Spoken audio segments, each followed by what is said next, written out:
Maureen's growing ability to come to the chairmanship, but it's not this year. Thank you. Any further discussion? Can I say something? Certainly. Well, thank you, David. Thank you, Michael. Thank you, board members. I am growing. People do seem to be looking for change, and I've worked hard over this past year preparing for this opportunity. I will always continue to work hard today and for all of you, for this board, for the town employees, and for the residents of Danvers. I would be honored to be your chairperson, and I would like your vote. I want to bring transparency, honesty, and hard work that you also deserve. Thank you. Any other discussion? May I? Certainly. Yeah, I would say, I mean, I've worked with Dan for over 10 years in different capacities. We've worked collaboratively in my previous life as a Board of Health member in different initiatives. We both attend Danvers Cares and have worked collaborative there for a long time. And that's why I'm supporting him for chair. I do think that Maureen is great and will also be a great chair. It's just that I do have that prior relationship that I value. And as a freshman on this board, it could come pretty handy. So that's why I'm supporting Dan, and nothing against Maureen or whatsoever. Any more discussion, or is that it? Do I have a motion? Did I make a motion for the election of Daniel Bennett to be chair for this year? Do I have a second? I second. All in favor? Aye. Opposed? No. Is that a no? It's a no. So 3-2. Congratulations, Dan.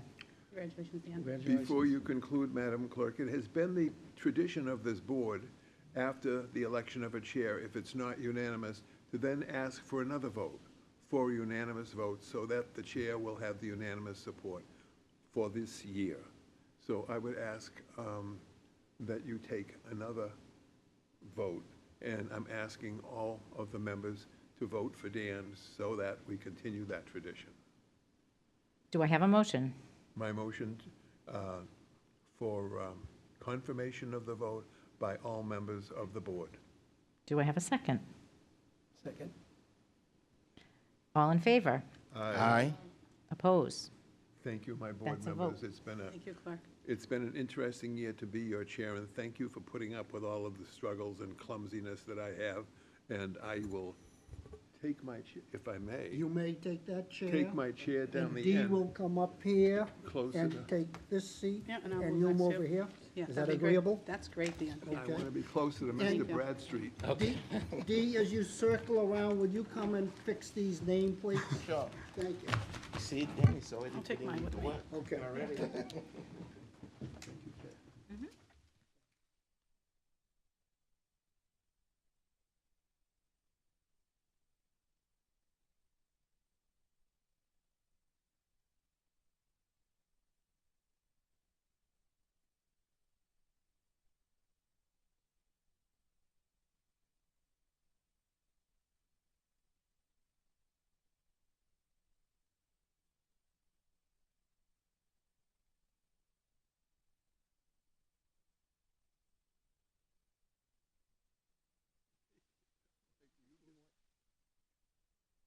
There's one down there. No, I think Dee picked up David's Okay. pile that was on the end of the. Just send that back down this way. Yep. We're short one here. Dee, I think you took my pile of stuff with your pile of stuff. There we go. Just send that down. Perfect. I told you so. Here we go. Thank you, Mike. Mr. Chair, would you prefer to read the agenda yourself? I would. Go right ahead. Thank you. Thank you. Thank you, David, for your year of service. Much appreciated. And thank you to the board members for making it unanimous. It's better that we support each other. Going through, we will have differences of opinion, which is fine. Healthy discussion is fine. But at the end of the day, we need to remember that we represent the town of Danvers, and anything we do is for the best of the town. So if you're all comfortable, I'll ask you to buckle up your seatbelts because we're going for a ride. Seriously. I feel compelled to address my fellow citizens while I have your attention. Too many times when I'm out in public, I'm hearing nasty, rotten, personal comments about our town manager. It's totally garbage, and those people that have made these comments should have their mouth washed out with soap. And the rest of you should not be so gullible. Please, my fellow Danversites, let's have more respect for our fellow citizens in town. Now, let us get to the business we were elected to do. May I have an approval of the minutes of May 9th, please? So move. Second. All in favor? Aye. Aye, opposed, none, thank you. New public business, anybody that has public business, Mr. Brad Street, you may go up to the podium.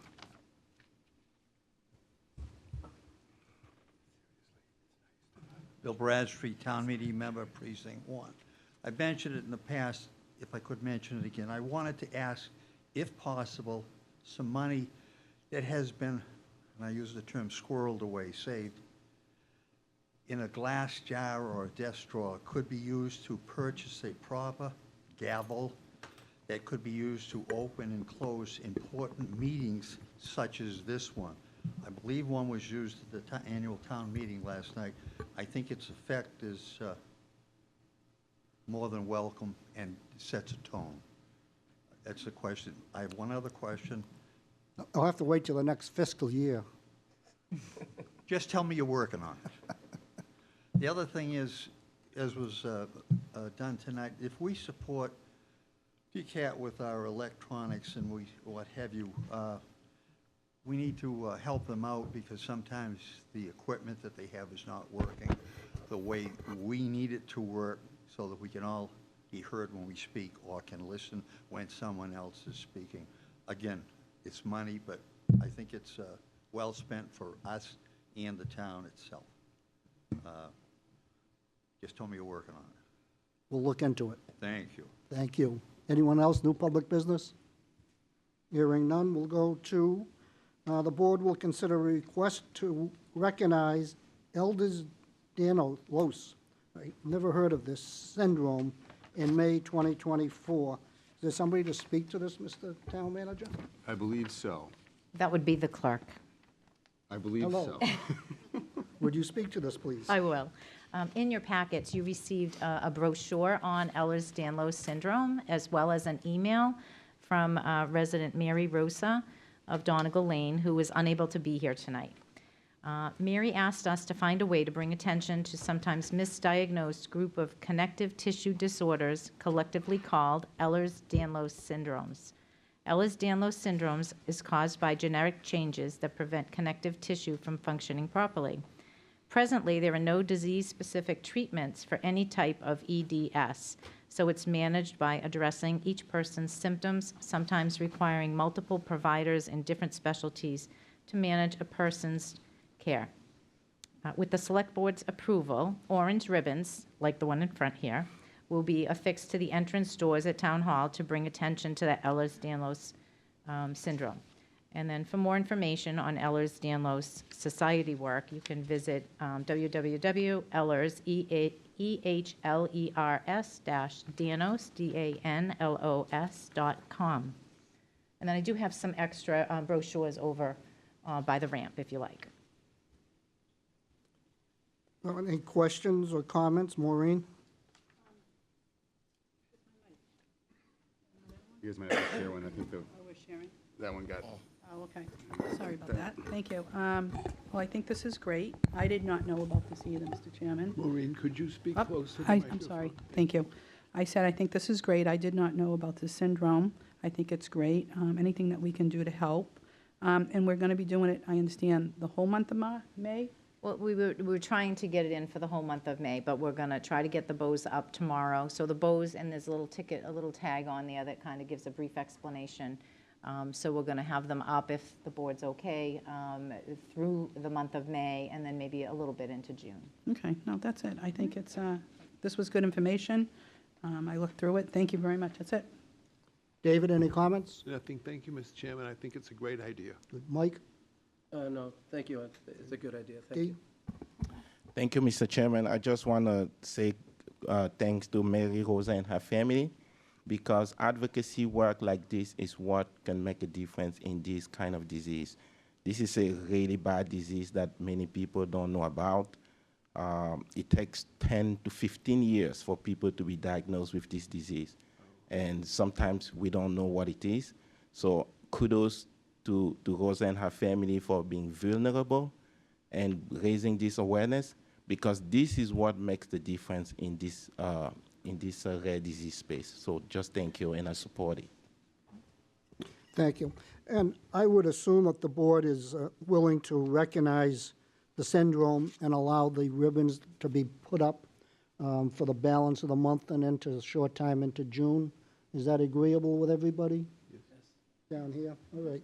Thank you. Great, thank you. I just want to acknowledge that Ann and I did spend some time putting together the bows, so thank you. Very Ann. nice. Okay, good. Thank you. The board will vote to accept gifts in accordance with Mass General Laws, Chapter 44, Section 53A as follows. 2 memorial benches at Danvers High School JV soccer fields in memory of Matthew Smith, president and founder of Griffin's Gift. We'll take them one at a time. Somebody to speak to this? Mr. Town Manager? Yeah, just briefly, Griffin's Gift is a nonprofit that supports families through no-interest loans as they're pursuing adoption. And they've made a generous gift of 2 benches to the town near our playing fields. So we have a letter drafted of thanks, assuming that the board would like to accept this gift. Thank you. Any questions from members of the board? No, thank you. We're all set. Next one is a new 35-foot flagpole worth $3,500 at Endicott Park from Rotary Club of Danvers. Mr. Town Manager? I believe this may already be installed, and it is, as I understand it, near the new garden that is being put in. So this gift and the next gift are both associated with that work at the park. Okay, any questions, members of the board? Hearing none, okay. The next one is installation cost for the new flagpole of $800 from Friends of Endicott Park, Inc. Where is this going? It's related to number 2. Related number 2, okay. Any other questions, members of the board? May we have a vote to accept the gifts, please? So moved. Is there a second? Second? Discussion? Hearing none, all in favor? Aye. And as Steve mentioned, the letters are written and will be sent out. Thank you.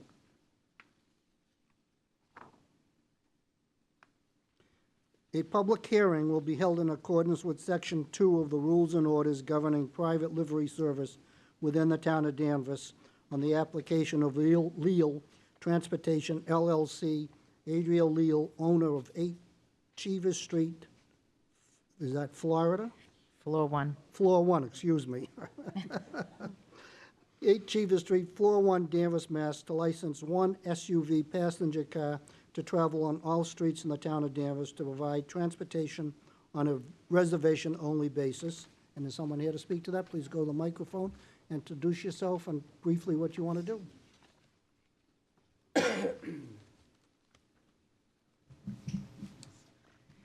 Good evening. My name is Adriana Leo. I hope to open a livery service where I pick up and provide transportation reservation basis with my one vehicle. I'm happy to answer any questions. Okay, is the paperwork in order? The paperwork is in order, yes. Okay. Questions, D? No questions. Maureen? No, well set. Mike? I'm just happy for you to be in business for yourself. Thank you. Yeah, thank you. David? Same, thank you. This is a public hearing. Anyone in the audience have comments or questions? Hearing none. A motion to close the public hearing, please. Make a motion to close the public hearing? Is there a second? Second. All in favor? Aye. Aye, opposed, none. Thank you. We have a motion, please, on number 6. Motion to approve the application as presented. Thank you. Is there a second? Second? All discussion? Hearing none. All in favor? Aye. Aye. Aye, opposed, none. Thank you. Good luck. Oh, thank you. You're Thank you, welcome. dear. Thanks for coming. The board will consider an application for a one-day wine and malt liquor license by Happy Hostess at Your Service, LLC, Margie Dennis, manager, for a celebration of life event on July 20th, 2024, 10 a.m. to 6 p.m. at Endicott Park Picnic Area, number 1. Is there somebody here to speak to this? Yes. Please go to the microphone, introduce yourself, and briefly tell us what you want. Can I just add in that Yes. the applicant is looking for, to add a rain date of July 27th So we'll to add the application? okay, rain date of, July 27th. thank you. Good evening, Welcome. everyone. So I had put in... And your an app- name is? Linda King, I'm sorry. you. I had put in an application with Endicott Park for their pavilion area to have a large family party in memory of my father who passed away 5 years ago, and to have alcohol at this party, just beer and wine. We're not having anything else. I needed to apply for a liquor license through Danvers. So I have all the information there. I extended or increased my liability insurance. I'm not the happy hostess. It might look on there like the happy hostess is having this party, but no, she's just the person who is tip certified to be at the party. And serve. And serve, yes. All the paperwork in order? The paperwork is in order. Thank you. Questions? David? No, thank you. All right, Mike? Good No, luck. thank you. Dee? No questions. Maureen? No, that's, I'm all set. Thank you. What's the will of the board? Move the application as presented. Is there a second? Second. Discussion? Hearing none, all in favor? Aye. Aye. Good luck. Thanks so much. You're welcome. We've been, You're welcome. the main event, number 8, the board will hear an update on the town's strategic plan, please. Who's leading the charge?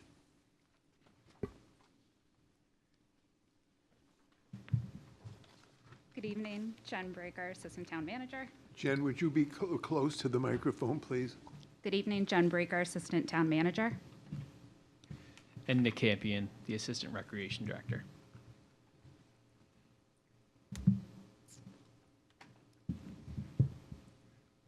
We are excited to be here tonight, joined by our consultants from Stantec to present to you the draft strategic plan document. A brief overview of what we're going to cover tonight. We'll talk a little bit about the public outreach and engagement that was conducted, the vision and goals, the action plans, and next steps. Before we dive into the presentation, I'm going to turn it back over to the town manager for a brief overview about why we are doing a strategic plan. Thanks, Jen. The process we're getting a near final update on tonight actually began in 2021. As part of the FY21 budget, the Select Board identified the creation of a strategic plan as one of their objectives for the year. We were able to obtain a grant from the state to fund this project. We went through an RFP process in February of 2022 and selected Stantec to help steer the work and really, most importantly, lead the outreach. The strategic plan was intended from the beginning as an opportunity to go out into the community and ask questions about challenges and issues facing the town. Each of the board members, and I think what's unique about it, the board tonight is part of the argument for a strategic plan. The board that initiated this project was a very different board than the one who's now receiving the final update. And the purpose of the strategic plan is to take a longer-term view at the opportunities and challenges facing the town and to offer thoughts and observations on trends and areas where we might be able to lean in or pull back. And so really the purpose tonight is for the team to walk the board through where they've been, what they've heard, what they've seen, and it's now starting to take focus in the draft document that you have before you. At some point, similar to the Resilient Danvers plan, which was our climate action plan that was completed about a year and a half ago, the board will be asked at some point to consider adopting the plan. That could be tonight. That could also be at a future meeting, depending on the questions and observations that the board makes as part of the discussion tonight. So I would turn it over to the team, starting with, looks like Steve Kearney, to begin the overview. We have one more slide before we hand it over. Yep, sorry. We're going to stay up here for one more minute. All right, so we'll jump right into our planning process. Each bubble up here on the screen represents a separate phase during the project, and we're going to start with the conditions and trends. So this phase occurred from September through December of 2022. This phase was an analysis of present-day Danvers, where we evaluated current conditions of the community, including population change, built environment changes, housing, et cetera. It was also an opportunity to evaluate the services and amenities in Danvers and begin to determine whether or not these were meeting the needs of the community. We held our virtual kickoff November 9th online, and I do recognize a few faces here in the room that were there that night. This forum and the initial legwork helped produce the Danvers Today report, which outlined the existing conditions and trends here in Danvers.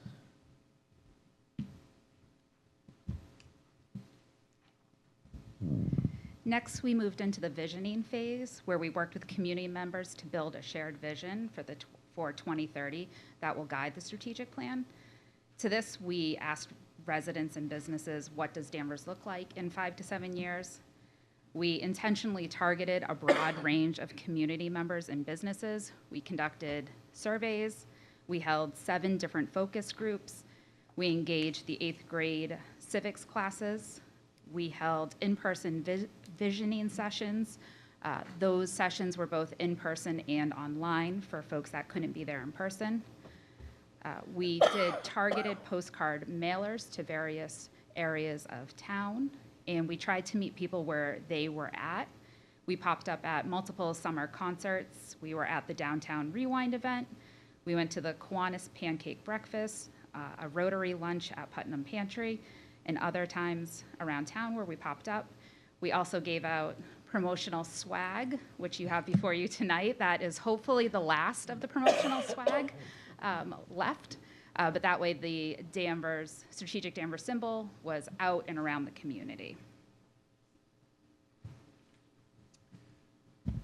Jumping into our strategies phase, we took all the visioning feedback and began to identify common themes, opportunities, and priorities to help define our strategies to move the plan forward. We held our priorities workshop on November 18th, and we also held 2 open houses during this phase, both at the middle school. One was a Wednesday night in the evening, and the other was on a Saturday morning, so we tried to target people where we could get them. Moving into our draft plan, we worked collaboratively with Stantec on biweekly check-ins to develop our draft plans and refine the overall plan. At the beginning of 2024, we opened 2 new surveys for community feedback, our draft vision and goals, and potential action items. Outside of our email listserv and social media, we leaned on the school department and the senior center to also include these surveys in their newsletters. We were really trying to get the word out. We took this draft plan back to the leadership team for their input before polishing it up and presenting it here tonight. That brings us tonight, where we're presenting the board with the draft plan. It's important to note that all presentations, survey informations, and interactive map and more has been available through this entire process on the strategic plan website, which can be found on the footer of all town web pages. And with that, we're going to turn it over to Steve Carney and Phil Chafin from Stantec to walk you through some more details of the presentation before taking questions.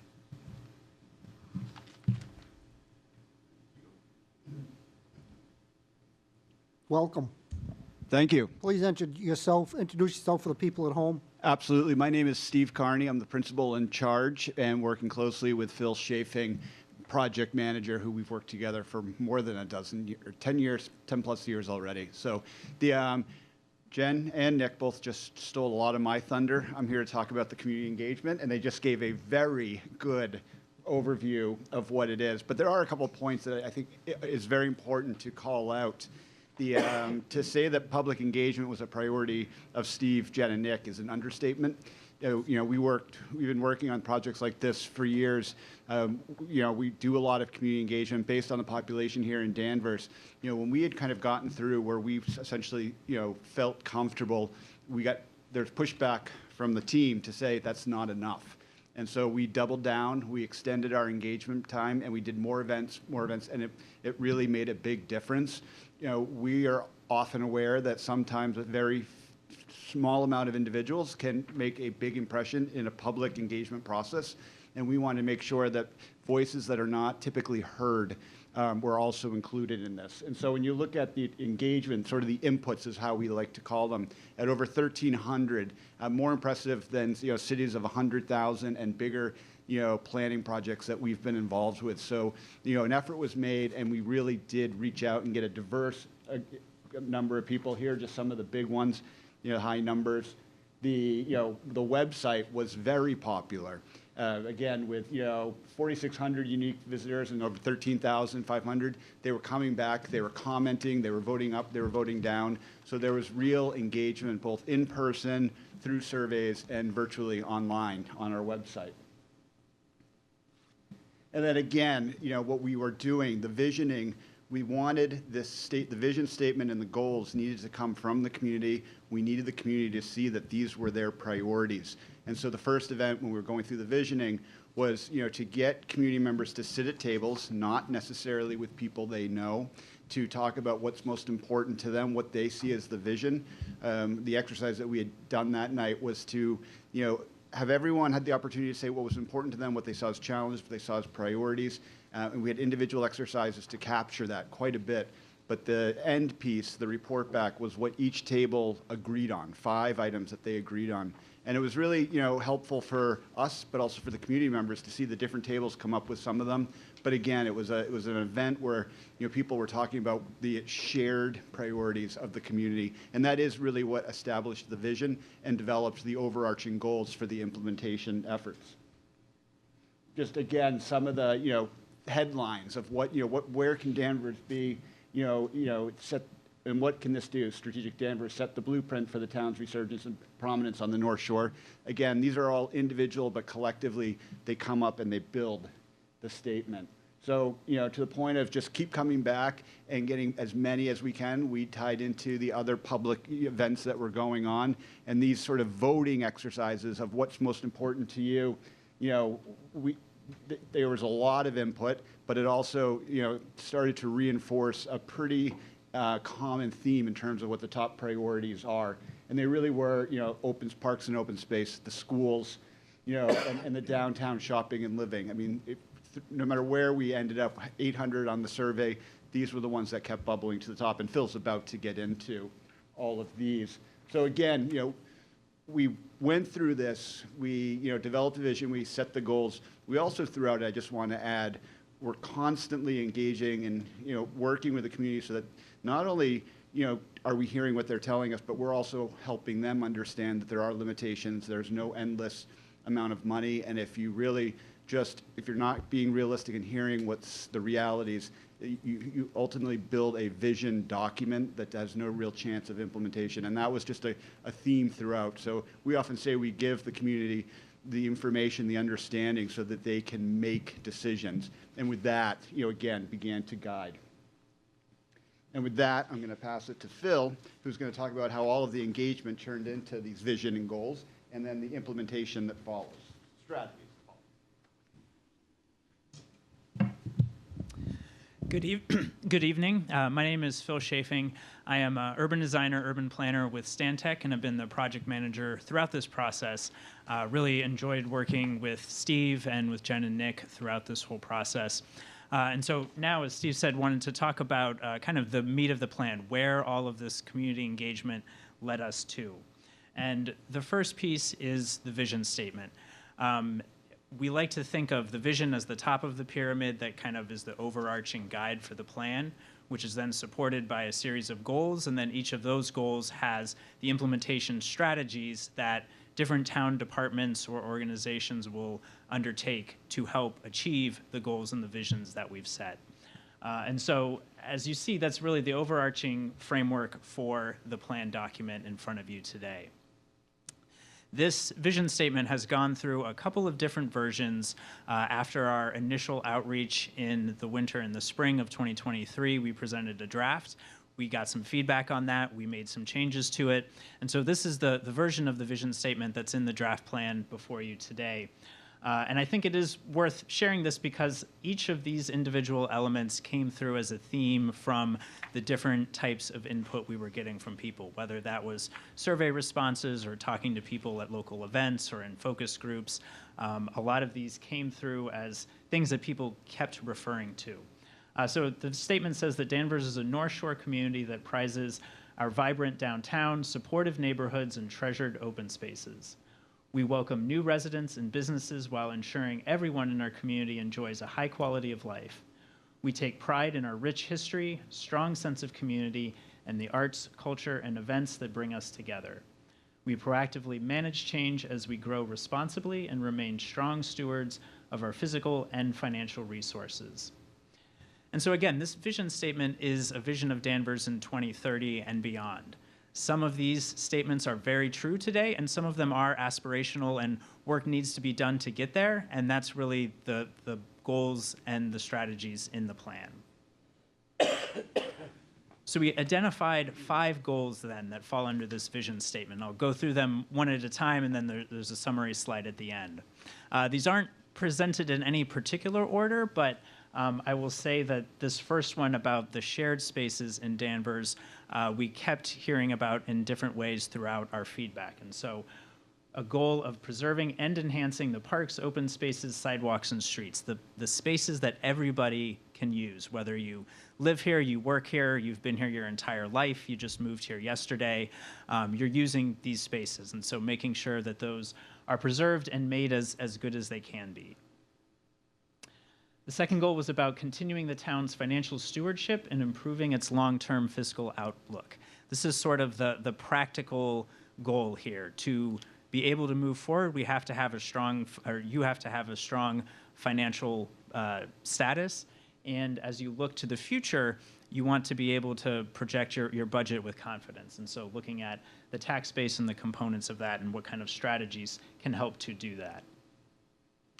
The third goal is sort of tied to that. That's to be intentional about growth in Danvers. This was particularly focused on a lot of the support we had for downtown, Danvers Square, and making that better, helping the businesses there, making it a place that people want to visit and spend time, but also looking at potential future growth areas, the Endicott Street corridor as one example. Places where market trends, whether that's the retail market, office market, is changing. And so how do those places that have been successful for a long time, how do they continue to adapt and change in the future? The fourth goal was about promoting greater civic engagement and a variety of community activities. The sense of Danvers being welcoming and open and a place where people know their neighbors and business owners know their customers was a theme that, again, came through a lot throughout the feedback process. And then fifth goal was to understand the school investment needs to support physical and programmatic improvements. This, again, came through loud and clear in a lot of the feedback that we had.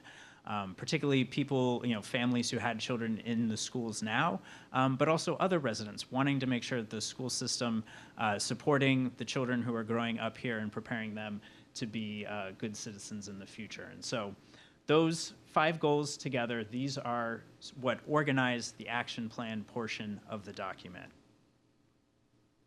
So to quickly summarize that, this action plan is all about how the town will work to achieve its vision and goals over the next 5 to 7 years.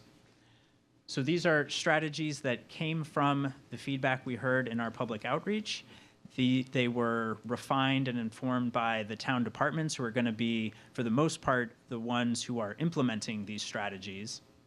And we identified both near-term, meaning kind of now to the next 3 years, and midterm strategies, 4 to 7 years, that take the town to 2030 and beyond.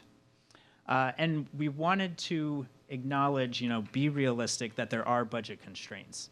The town's not in a place to add new big capital projects right now. So we focused on identifying low or no cost strategies using the staff that the town has, grant programs that are available to support different improvements, to be able to start to make progress right away as the town is working on some of those medium-term strategies about growing the tax base and increasing revenues.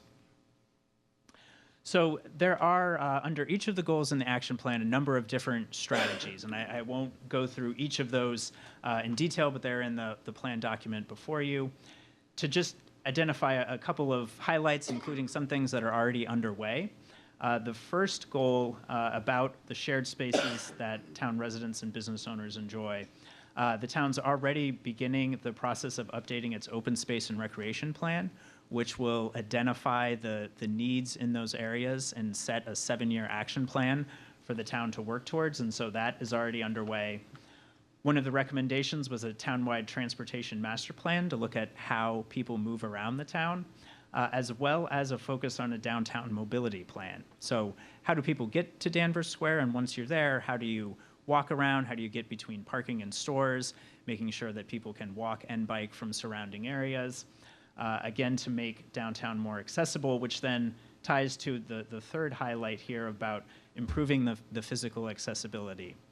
One of the trends that we identified in our early phase of work was that Danvers population is growing older. And this is similar to a lot of communities across Massachusetts and the country. And so as that happens, physical accessibility becomes even more important.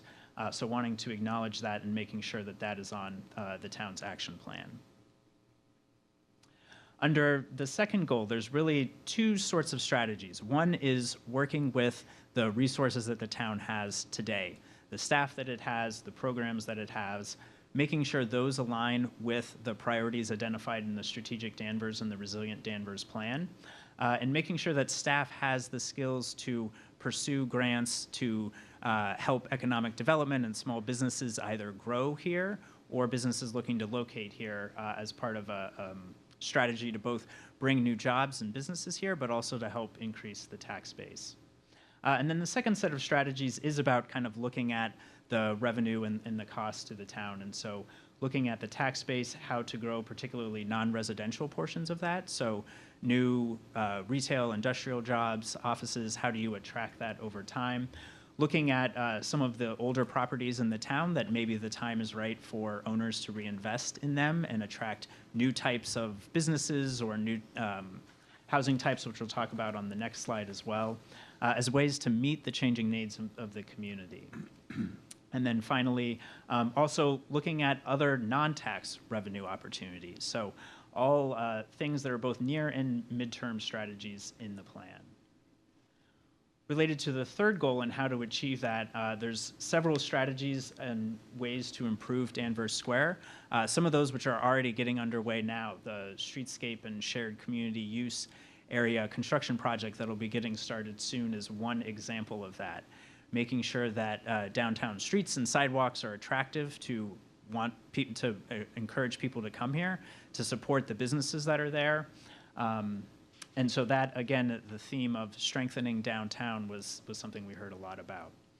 Promoting greater housing variety, again, looking at the trends influencing the town as the community ages. We know housing prices are going up, so making sure that there's a variety of housing for seniors who are looking to downsize, for recent graduates who need a more affordable living option, and acknowledging that in some cases that's rental housing, in some cases that's ownership. And so making sure the zoning and the policies are in place to support that. And then looking to the future of changing parts of the town like Endicott Street and looking at the zoning similar to what was done in downtown several years ago to look at what is there today and how those areas are changing to the future and make sure that the regulatory framework is sort of able to encourage the type of development to make sure those areas continue to be assets for the town. Related to encouraging greater civic engagement and community activities, this is where a lot of the low and no cost strategies are available to help achieve this goal. Some of it is just continuing the work the town has been really focusing on the last several years, including through this planning process of making sure that as many people as possible know what's going on, know that they have opportunities to make their voice heard, to share their opinions, and that helps to inform policy and decision making. Making sure that residents have awareness and access to all that the town already offers, in both town programs as well as community groups. using existing programs like the Citizens Academy to even grow that input. People who have been devoted to go through that process, learn about how the town functions, those can be great ambassadors to their neighbors and to other residents about what's happening here. And then looking to other community organizations, community groups that are organizing events, things that bring people together, making sure that, again, the permitting process is streamlined to make that easy to do, helping those organizations to grow those events so that there continues to be an ever-increasing variety of things to do that bring people together. And then finally, with school investment, this is really about just continuing to invest in and grow the relationship between the town and Danvers Public Schools, and recognizing that there's an opportunity with the public schools' upcoming strategic planning process to really look collaboratively and together, both at the changing school needs as well as the town financial resources to support that, so that that can continue to be a collaborative relationship. As we were talking to people over the summer and into the fall, we were wanting to know what their sense of priorities were. And so this list here comes directly from public feedback that we got, where we asked people, what are some of the things that the town should be focused on right away? And so downtown was one of those, school investment was one of those, and looking at the town services and staffing levels and aligning those with goals were things that folks that we heard from wanted to emphasize. And then slightly longer term, things like greater housing variety, growing the local tax base, and supporting arts and cultural activities. That's not to say that these timelines can't change. This is a plan that should be regularly revisited, and we'll talk about that in the next couple of slides. But this is an initial action plan to move forward with.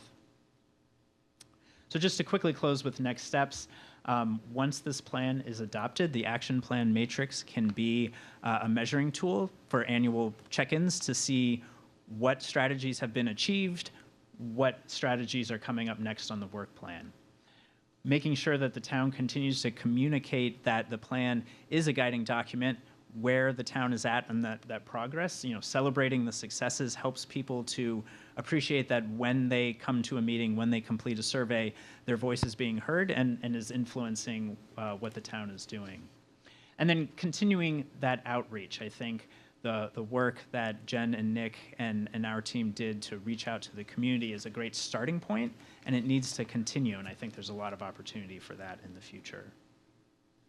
And then just finally to mention that the town now has 2 planning documents, and once Strategic Danvers is adopted, we'll have 2 adopted planning documents that are looking to the future of the town to guide action, to guide investment. And I think that is so important for towns as every place is experiencing change, figuring out, where do we spend our money, where do we focus our time.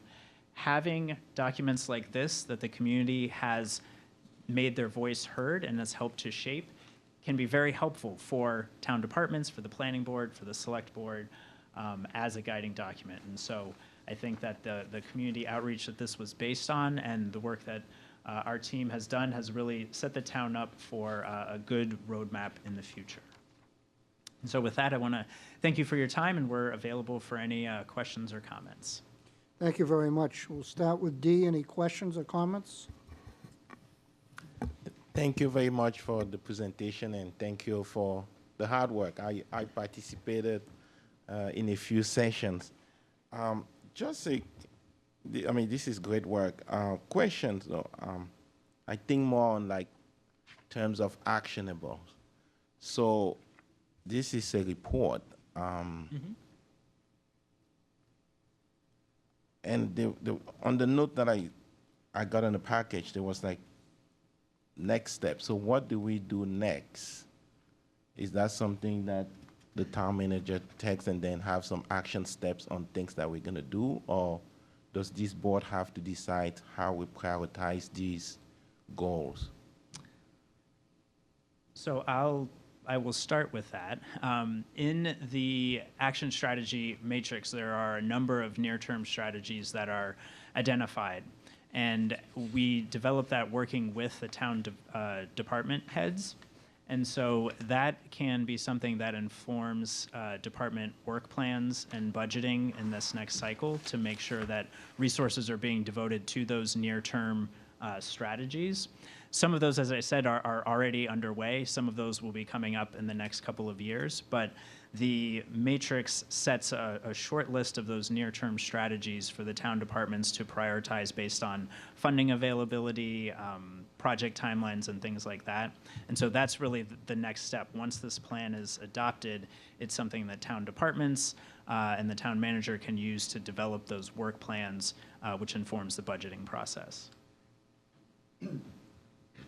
And just to step in, and of course I had my readers on, so the, if you do look at, I encourage you to read the action plan, and there's a lot of thought and kind of, how we put this together, but as you'll note at the bottom of the, just the first page, much of the work will be managed and led by the town, and they will track the progress and will be reporting back.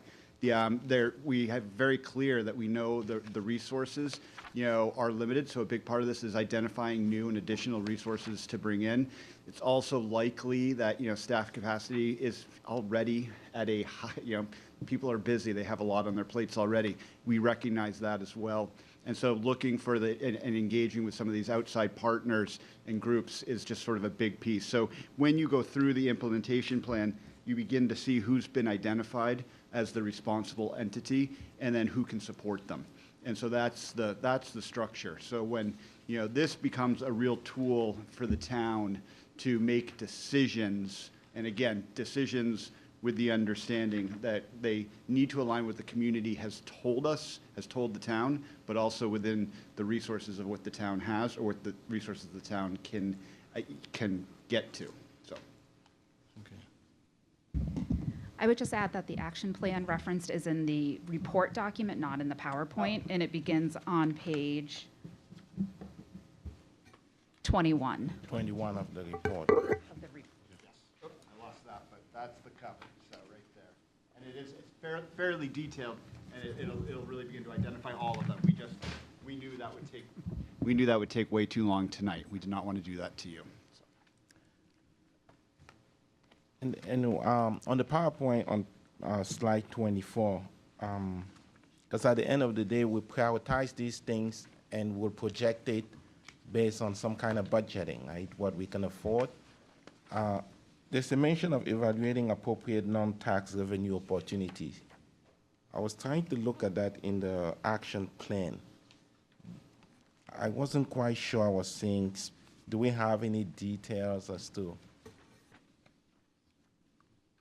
is it just grants or working with private sectors or? No, go ahead, Bill. It would also in 2A, there's also in some of the bullet points there, things like fees for service, things that portions of the community use, but not the entire community. That's one model that some places take to support, it could be recreation, field maintenance, or other very specific things. That's one example, and then there are others that may, emerge over time as well. So it's a combination of those things. Okay. So having worked with other communities, are there ways to get some of those from outside our community, like not from us paying out, but trying to find sources of revenues to bring into town without increasing any fees or anything on? The state's often a good place to start with, and they, the grants will vary. They do come and go, but when, what a plan like this can be very helpful is, if there's an open space or recreation grant that, comes along, as Danvers would pursue it, they've already identified through community engagement that this is really one of the top priorities of the residents of Danvers. It makes a huge difference in getting that award because Danvers already put themselves in the place to understand what is most important to the community. There's different grants for mobility, some of the planning, mobility planning and all of those. Again, it's a way to really help push along the opportunities to Danvers. And so, but they often change, so it's hard to say any specific one. And I'll just add the final section of the plan, the funding implementation section, does identify some of those state funding sources. So pages 33 through 37 identify a number of programs that are available. And that ties to one of the strategies of increasing staff capacity for grant writing and grant management. Those are examples of state programs that are available to help fund both, in some cases, planning as well as construction.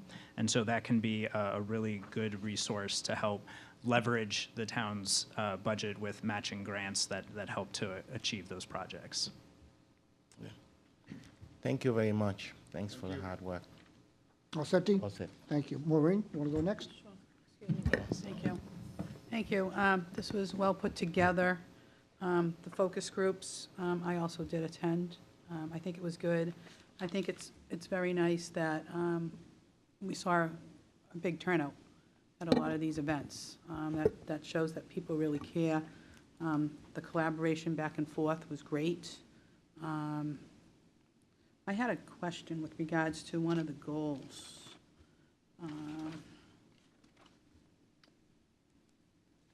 One of them I was thinking about, and maybe just some thought. Understand residents' needs and find ways to support and help the residents with regards to safety and security in the environment.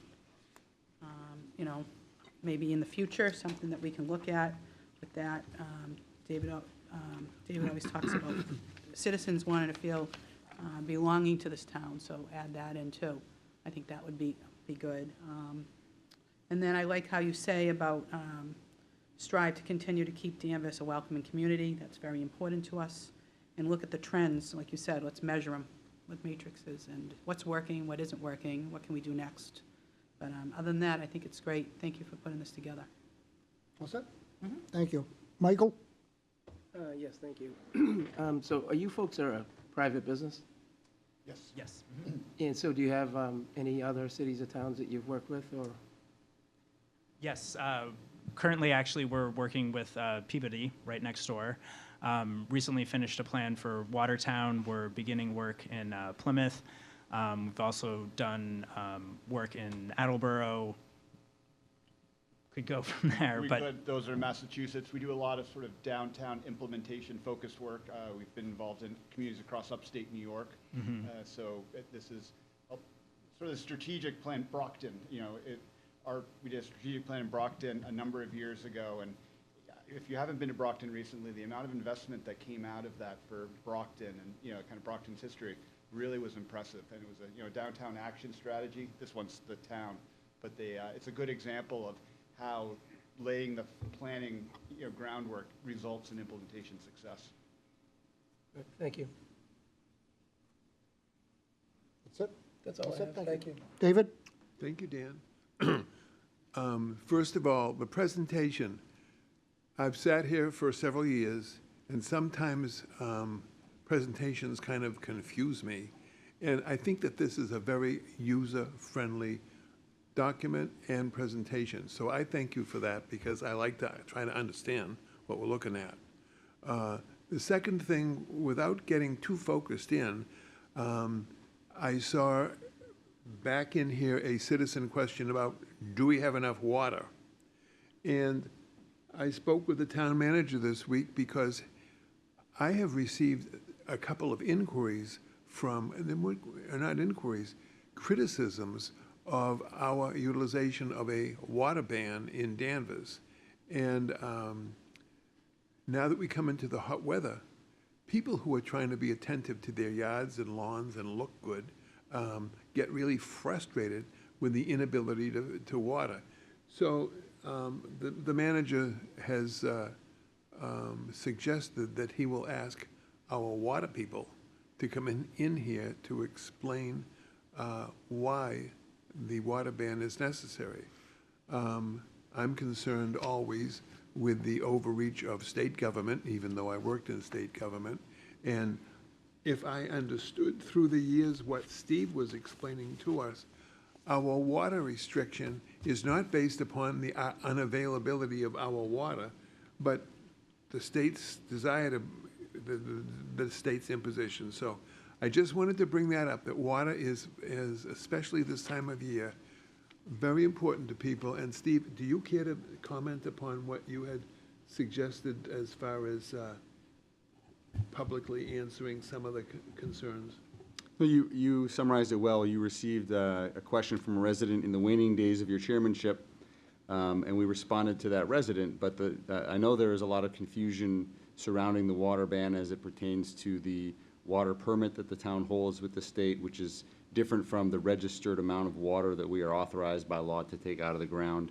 And it's a complicated subject. We're subject to many conditions from the DEP. We have an intermunicipal water agreement with Middleton having to do with the treatment plant that both communities share that is located in Middleton. We've been working as part of the North Shore Water Task Force under the stewardship of Senator Tarr. And the thought was to bring in probably Stephen King and the team to talk through how those pieces fit together, where we are today. We do have plenty of capacity within our existing permit and our registered amount of water. But as you noted, we are subject to seasonal restrictions that sometimes are hard to correlate with what's actually happening in the sky and on the ground. 2 summers ago, our reservoir was approaching drought conditions. The last summer, we had water pouring over the dam. As Bill Clark used to say, the North Shore suffers from a storage problem, not a supply problem when it comes to water. But I think Stephen King would welcome an opportunity to come and address this board and answer questions for the benefit of the public. I think it'll be very helpful so that we don't get blamed for shutting off the water from watering lawns.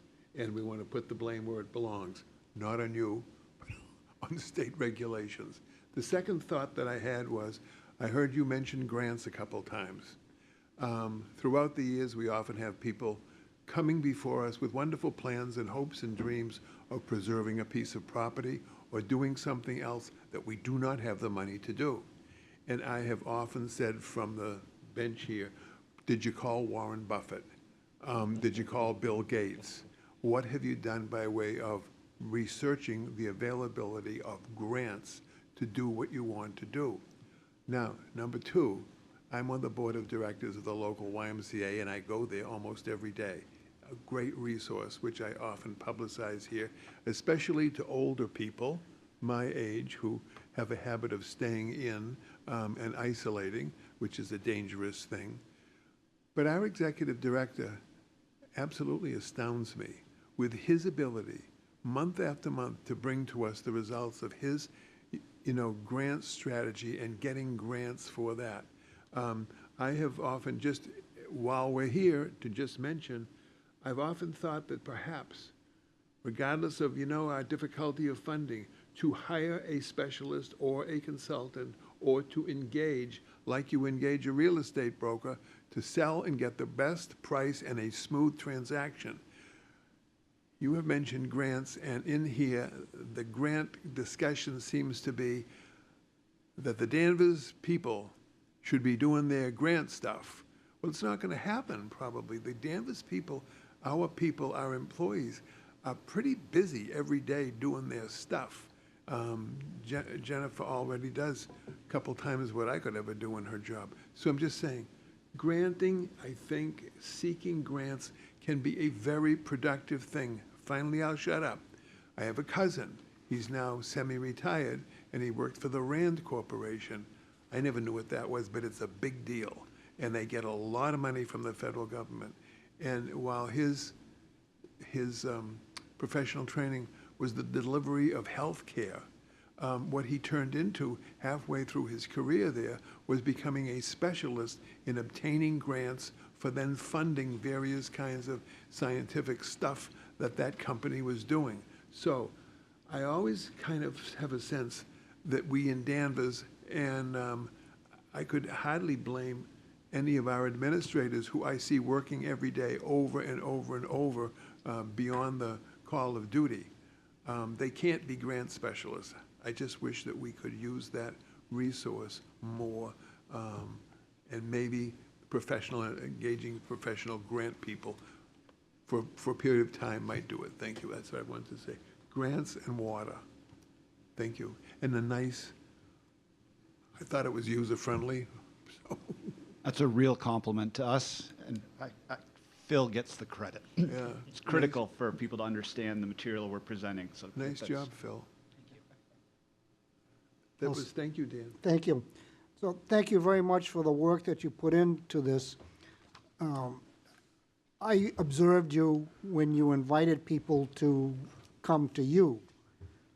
I also observed you when you came to us in our events and set up and asked questions. So I think that's why you got a good response. You didn't just go hold up in a room someplace and wait for people. You went out and approached us. And I think that adds to the success of this project, so thank you for that.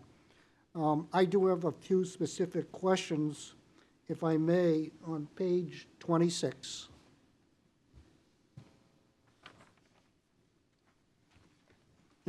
Be intentional about growth in Danvers. Strategy and actions 3A. Promote greater housing variety to meet residents' changing needs over time. I've been an advocate of the town looking at ADUs by right.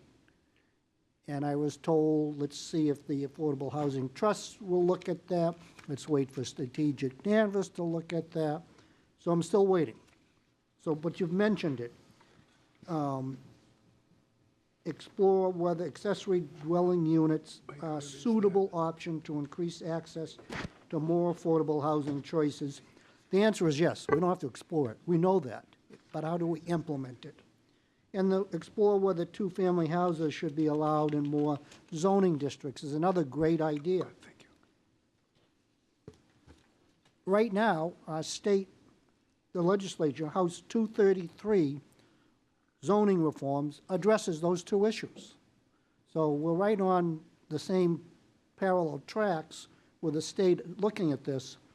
So I will hope that conversation with the manager and my fellow board members, we can look at it as well. Everybody's interested in local control. Do we want the state to tell us what to do, or do we want us to decide what we want to do? So I think this is a good area for us to start working on in the immediate future. Hopefully our staff has the time to bandwidth to look into it. Very important. And a question, Steve, it says here to create a housing production plan. Haven't we done 2 of those already? Believe it or not, the one that we have is pretty old, and the way that it was created, it wouldn't have been considered a traditional housing plan as the state understands it. So that's something that Brian Zakelli is looking, I believe he's pursuing, talking of grants, ways to fund that right now so that we can update that and do it in a way that comports with what a housing plan is. And I certainly would bring him in to talk in great detail about what is lacking in our current plan and what they would hope to be able to achieve with the new plan. All right, good to hear. Thank you. Page 28. Promote greater civic engagement in a variety of community activities. Strategies and actions, 4D. Expand arts and culture programs and community events that bring people together throughout the year. These are good ideas. What I didn't see in here was anything about creating cultural districts. And if you create a cultural district through the state, we can be there'll be grant money available for the town and for our nonprofits. So I'm wondering if we want to, can we still add something in here? Well, actually, Dan, you're setting up what I was going to say next, which is that part of what we've discussed with the leadership team is that once this plan is adopted, it will start to form the basis for the performance evaluations for the leadership team moving forward. And the district that you're describing is actually something that Aaron Henry and David Mountain are already talking about, and something that David has expressed an interest in leading the research on. So many of the action plans in the back of this, I think, will start becoming, we'll be able to hand those off to specific staff people to run point, many of which will need to come back before this board or other boards for action or funding in that sort of thing. But that's exactly what we're thinking, is that these action items will be able, tangible, specific things that people can point to and work on. And there were other things that jumped out at me, but those specifically, cultural districts, housing, more housing, affordable housing, I think are going to be very important as we move forwards to 2030 to enhance the community. So thank you for the work. There's a lot here, a lot to digest. Fellow board members, do we want to take a stand tonight? Do you still need more time to review it and come back with questions for the manager? How would you like to proceed? Well, Do we want to adopt this tonight, or do we want to give it more thought? is it time for adoption, or still in draft, or is this something that's suitable now for adoption? If you're comfortable with it, we can adopt it, or we can wait till the next meeting if there's further questions or thoughts that you want to put Sure, into that's this. That's a good idea, I So, I think. mean, it's up to you. We have two new members and one, and I'm getting slow at my age, so that would, a little more, nothing wrong, as user-friendly as it is. Steve, is that okay? Yeah, I think my suggestion would be, we have 2 more meetings in this fiscal year. So if the board wants to sit with the plan, and I would suggest if you have questions to direct those, you can call me or send me an email with those questions. If I know the answer, I can answer it, and if not, I know who to contact. And that way, the board will have a chance to sit with it for a while, and we would be looking at one of our 2 June meetings to put it to a vote. And that would let us start the next fiscal year with the plan in place. Okay, Good suggestion. yes, okay? I think so. Agreeable? Yes. Okay. Thank you very much for the work. You spent 20 months with us. Appreciate it. Happy to do so. Okay, good, and thank you for the detailed work. Come back in 2030, see where we're at. We will, if not sooner. I know it. Thank you very much. Thank you, Nick and Jen, appreciate it.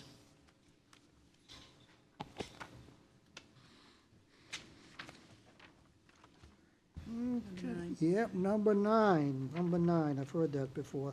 The board will discuss board and committee liaison assignments for 24-25. Before we get into this, I just want to give a little history. Recently, I attended a workshop on building healthy and equitable organizations through succession, really geared to nonprofit and how to build up our board of trustees where we nominate and appoint them. Here, the citizens nominate and appoint the members. But a couple of the ideas on duties for board members are very apropos to us. The third one needs to be fleshed out a little bit. But one is a duty of obedience, and that's to our laws and our code of conduct. I think you all agree that that's paramount for this board. The other is duty of care, and that's to participate and attend your committee assignment meetings, to participate in anything that this board decides that we want to be involved in, whether it's a workshop or a meeting or some type. That's paramount also. The other is duty of loyalty. But as I say, that kind of needs a little fleshing out how that works with an elected board versus an appointed board. In an appointed board, the loyalty goes to the society that they belong to and not their personal interest. Here, our loyalty goes to the voters, the citizens. So that's something I'd like to flesh out a little bit. But keeping in mind the duty of obedience and care as we look at these committee assignments, I think would be helpful. The affordable housing, do you all have your sheets in front of you? Good. The first and last, affordable housing and preservation, those positions are select board appointed. So I'll come back to those later. To fill in the others, I can either ask you for which ones you want, or you can tell me the couple that you're interested in. We can see between the board members who will fit into these spots. So have you given thoughts to the position, Maureen? Yeah, I've never been on the Danvers Cares, and I think that would fit good in my schedule. Perfect. All right? Is I'm that happy to okay? give that up. All right, good. Is that with Because you?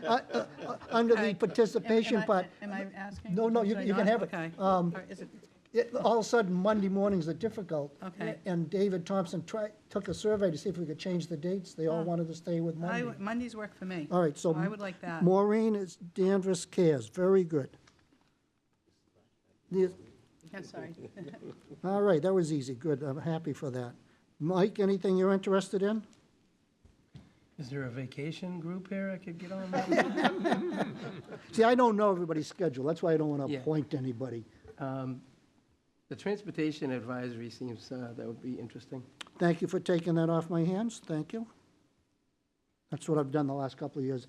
That's very fulfilling, and I think you'd be a perfect fit there with your background. Okay. So thank you. Thank you. Okay. D. You want to think about it? I come back to you? Cable advisory, is there someone there? There's nobody there. There's no heavy lifting. If you take that, you got to take another one. Cable advisory? Okay, thank you. Is there another one you're interested in?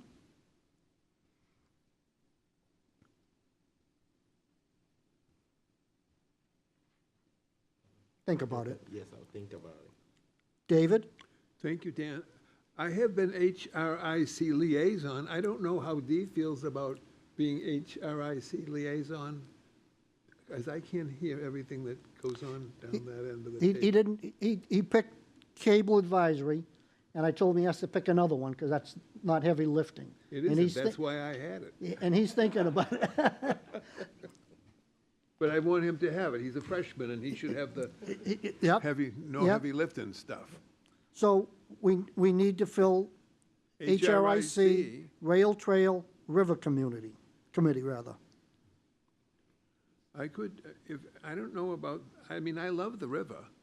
I don't know how other people feel about the river committee. Who's been our liaison, Dan? Does anyone remember? Gardner. I'm sorry. Gardner. Yeah. So to be honest with you, Gardner and I took 5 of these positions the last couple of years. Yeah. Okay? I did that. That was I had good. 3. Rail That, trail. it's a bit Yeah, much. Sure. So we need It's good, yeah, you're a big- 3 people to take 2 I'll and do 2 the to, river committee. okay. Well, David, does David David on it? doesn't want to. I'm sorry, Dan. You want River Committee? Yeah, and if I flunk, then we can just rearrange. I'll do the best I can. David, that's fine. Maureen, would you be interested in Rail Trail still? Yeah, that's, They both meet the same I nights. know. Yeah, I'll do the rail trail.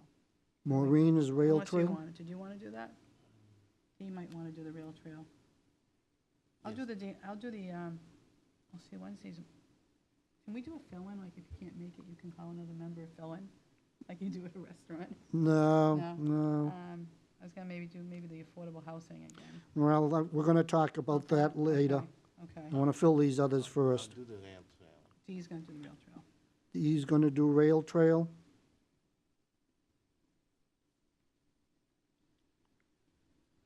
So HRIC, between David and Dee, you have the most experience. David, can you do both River Committee and HRIC? Yes, but I'd like Dee's thought on HRIC. Yeah, Well, it might not be a bad idea to have someone with no experience. yes. So, so I'm offering, you tell me what you folks want I to do. think Dee would be wonderful, but he may not want to be having just. Been the finished- chair, I understand. yeah, I would not want to be the liaison to the HRC. This year, not this year. That's correct. So, David, Okay. you'll Dan, stay with right? HRIC Yes, and River Committee, and River Committee? and I'll take the cable advisory as soon as No, Dee Dee's- doesn't want it. Right, okay, so, He wants to turn it in? so we've got, David can have the cable advisory committee, that's fine. I already volunteered. Dee is on Cable Advisory, Maureen is Danvers Cares, David is HRIC, Dee is Rail Trail Advisory, David is River Committee, Mike is Transportation Advisory, DAC. That, they meet Wednesdays at 2:30, Mike, that's okay? Wednesdays, yep. Okay, good, okay. So, preservation, I've been appointed to preservation. My experience in real estate and as Vice President of the Historic Society, gives me some insight into the preservation. But I would need to be appointed by this, confirmed by this board. I think that'd be great if you can do it. Second, all in favor? Aye. Thank you. Affordable housing. Gardner and I were part of the Affordable Housing Committee put together by the Select Board 16 years ago. And the two of us worked with Kate Day to put together the Affordable Housing Committee, Trust rather. And at the time, it was agreed that there could be 2 Select Board members on that committee. Only one would be voted, a voting member. Given the other committees I was on, at that time, Wednesdays were difficult, so I did not do it. But given my background as a real estate broker, member of the Government Affairs Committee for the North Shore Association of Realtors, as the State Political Committee for the State Board to the 13th Essex, I think I have some knowledge of housing, and I would like permission from this board to be on that. Absolutely. You got it. And we're very fortunate you're willing to do it, Dan. Thank you very much. I appreciate it. So I'll find out from Ann when their next meetings are. Perhaps, Steve, did you jot this all down? Mm-hmm. Would you have Ann let the members know when the next meeting of these committees are? I will. I know, Maureen, it's first Monday of the month for Danvers Cares, okay? Yep. And DTAC, Mike, is the last Wednesday of the month. Okay. So sometimes it's the 4th, or there's a 5th, whatever, but it's the last one, Okay, thank you. okay? And I can't really speak to the others, but thank you all for getting this out of the way tonight, and you are hereby appointed to these particular committees at the next available meeting. Quick question, Mr. Chairman. Yes.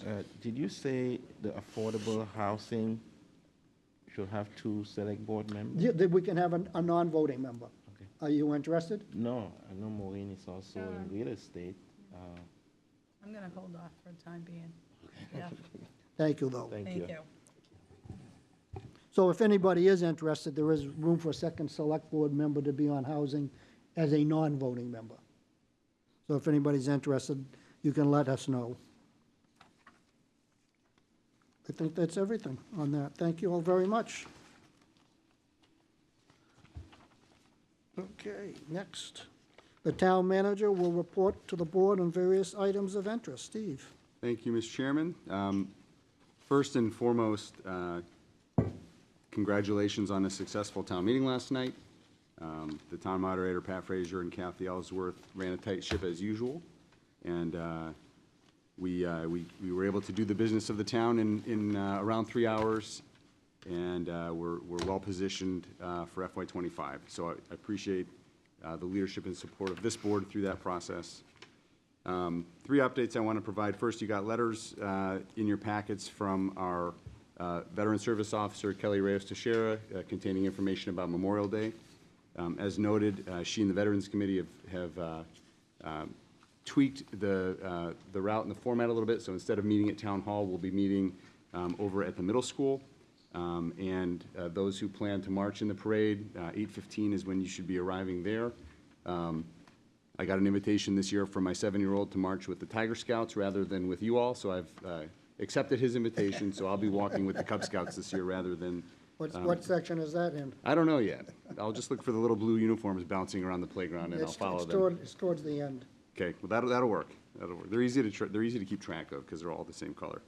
So that was the first item. Second, I shared an email with the board a couple days ago. I just wanted to note we received written confirmation from the state that the town will be receiving $384,000 in 40R funding related to the Maple Square project that is under construction. This is similar. This is the tail end of a vote that was actually taken last night. The town received a $200,000 grant from the state back after 2017 zoning amendments were made when we adopted the 40R district. The That is an incentive payment for towns that adopt zoning that qualifies under 40R.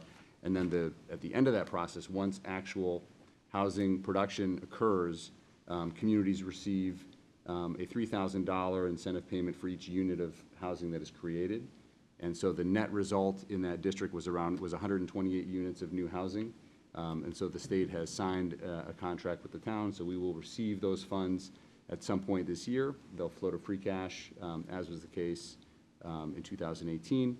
And at some point, the town meeting will have an opportunity to appropriate those dollars out to be reinvested in the downtown, which was part of the plan that was discussed heading into the 2017 town meeting when the original zoning was adopted.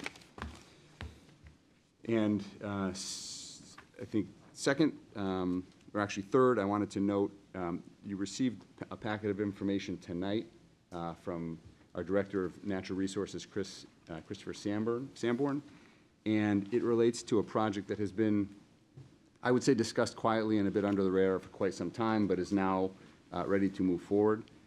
Former town manager Wayne Marquis, when asked years ago, what one of his proudest accomplishments were for the town, acknowledged the creation of the rail trail.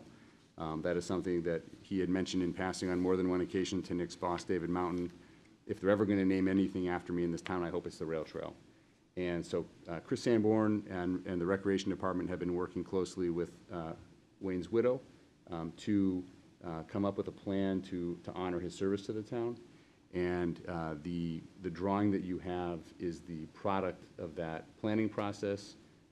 Nancy and the girls had a chance to review it. We're very supportive of what was designed. And so I wanted to give the board this update tonight because the plan will be to work, we'll be using in-house services to build it. We'll be using a small portion of the remaining ARPA dollars to fund it. The idea would be a soft opening later this year and a formal ceremony at some point, probably the following spring. And as noted in the email from Chris, the town did adopt the select board adopted a naming rights policy back in 2021. So there will be a formal request at some point to name the park and the trail in honor of Wayne. But I wanted to let the board know that if you see town employees busy working in that little plot of land right off Hobart Street near the old train station, that's what it is. And Mr. Chairman, that's all that I have for tonight. Thank you. Thank you. Can we have a motion on the consent calendar, please? So moved. Second. Discussion? All in favor? Aye. Aye, opposed, none, thank you. At this time, it's Selectmen's opportunity to talk about new business, old business, correspondence, and closing comments. David, would you go first, please? Thank you. First, I would like to mention that Gardner Trask, of course, is not at this board meeting tonight because he's not with us as a select board member at this time. And I want to just acknowledge that it was a very, very important presence in my training to be a select board member. And I have never known anybody to love Danvers more than Gardner. And so I will miss him, and I appreciate the work that he did. And the other thing that water, and Steve, you've talked about that, so I need to say no more, except people do like to water their lawns. They take care of their homes in Danvers, and so that's important stuff, and thank you, that's all. Thank you. Mike? No, I have nothing. Thank you. Thank you. Okay. Maureen? Speaking of water, David, maybe the town manager can have Steve King give us an update on the Ipswich River with one of the wells that are still failed. I think that's important. That would be part of the update, Right, for sure. okay, good. Yep. If he could come, that would, because that's a concern that I've been hearing from residents. I also want to piggyback on what Steve said. Thank you to the town moderator, the clerk, and all the staff that sets up, and takes down for our last night's meeting. Great job. Thank you very much. I also want to thank Winchester Savings Bank for inviting myself and Chairperson Al Bennett. We attended their open house, which was really nice. Good luck to Maureen Gillis and Nancy Hathaway, another new business right here in town. I think it's great.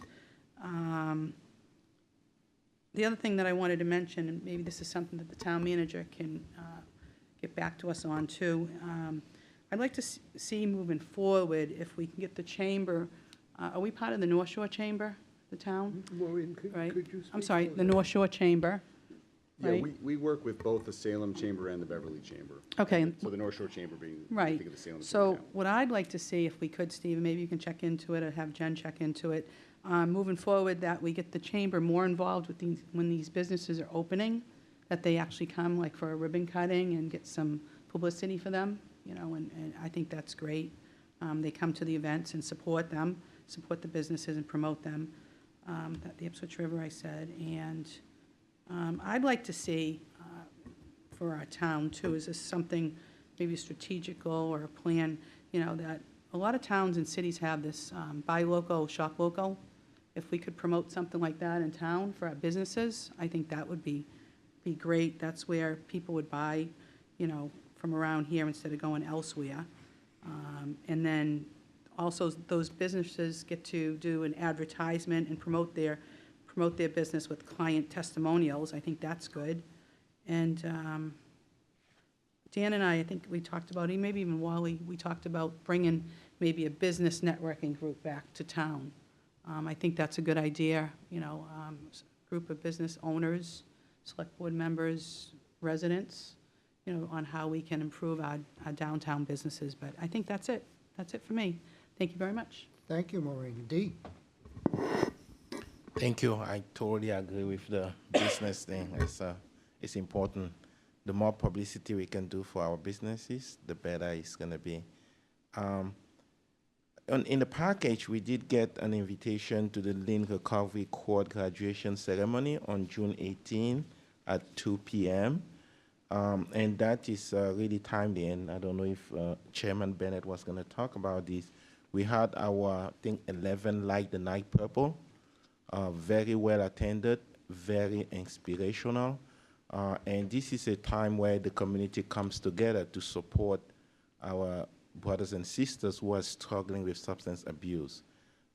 This year event, again, was really, really good. And this is not just to remember the people we've lost to this disease, but to inspire the people who are in recovery and to make sure that they understand that we are together and really try to find ways to raise awareness and lift the stigma associated with substance abuse. So I'll encourage people who are able to attend this recovery court graduation ceremony, because the more people can go, and the better it's going to be. At the end, what I believe is that strength arises not from the absence of struggle, but from the courage to confront it. And the more of this we do, the better it is. So thank you.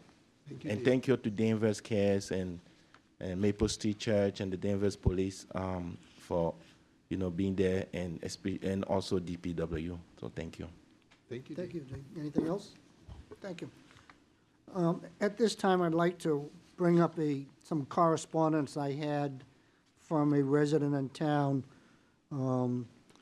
Apparently, there's been a temporary placement of a level 3 sex offender in one of our neighborhoods. I say it's temporary, it's not permanent. The police are aware of the placement. It does have 24-hour supervision, but because it is temporary, there's no name disclosed, and there's really not much we can do. But the citizen is asking the select board to consider a bylaw about placement of sex offenders within so many feet of a public building, beach, et cetera, et cetera. The citizen referred to a bylaw in Everett that actually has a buffer zone of 1,500 feet. However, it's only enforceable for permanent placements, not temporary placements. Now, I'm not going to argue what temporary is. I sold a house once, and the home inspector says you got a temporary plug in the oil tank. And I said, well, it's been there for 10 years, so what do you mean it's temporary? But I don't know what this temporary placement is of this person.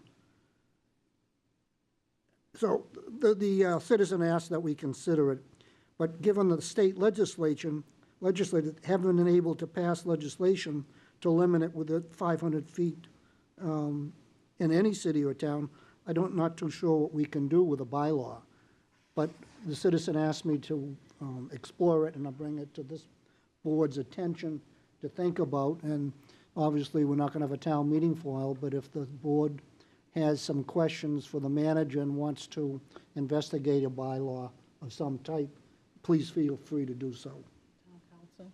Well, I have to go through town council. Town council. I know the person's concerned, I'm concerned, the police are aware of it. Anybody is concerned about something like this, they should reach out to the police to make sure that everything is being monitored properly. So I just wanted to bring that correspondence up. Dan, I would note the two things. One, the person has actually been relocated into permanent housing. And second, just to echo what you said, when residents have questions like this, we have a dedicated officer in the police department who oversees the list. I would say Facebook is not the best place to get information about this. You can call our local police department, and they will be happy to talk to you about the law, how the placement process works, and how all of the pieces fit together. Thank you. Thank you for that. See you all Monday, the 27th, for the parade. Yes. Okay, Steve just told me he's going to march with the Tiger Scouts. But we'll be there Monday morning, 9 o'clock. We'll kick off from Holton, Richmond. Thank you. Is any other business to come before this board? So, folks, when you see a veteran, please thank them for their service.